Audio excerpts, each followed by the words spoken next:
Katatagan ng pamilyang Pilipino sa pagharap sa mga pagsubok, partikular na sa kalamidad, kinilala sa pagdiriwang ng International Day of Families.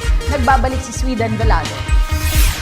Ang pamilya ang itinuturing na sentro ng ating lipunan. Bawat kasapi nito ay dapat hinuhubog upang maging mabuting mamamayan na makakatulong sa pagpapaunlad ng bayan. Sa paggunita ng International Day of Families na ginaganap tuwing ika-15 ng Mayo, kinilala ang tatag ng puso ng pamilyang Pinoy lalo na nang manalasa ang bagyong Yolanda.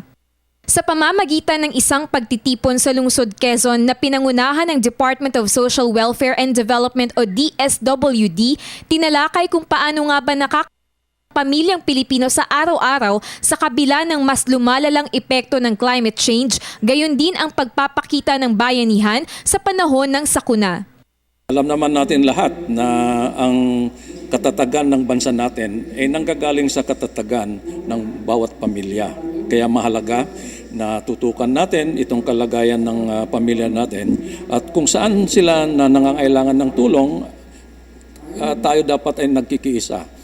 Inimbitahan din sa programa ang mga piling pamilya mula sa mga lalawigan ng Samar at Capiz para ibahagi ang kanilang naging karanasan nang tumama sa kanila ang Super Typhoon Yolanda.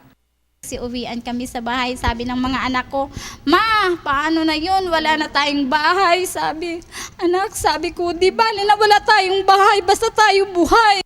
Ayon kay Assistant Secretary Romo ng DSWD, magpapatuloy hanggang Setyembre ang mga programa at proyekto nila na may kinalaman sa pagpapatibay at pagpapahalaga ng pamilyang Pilipino.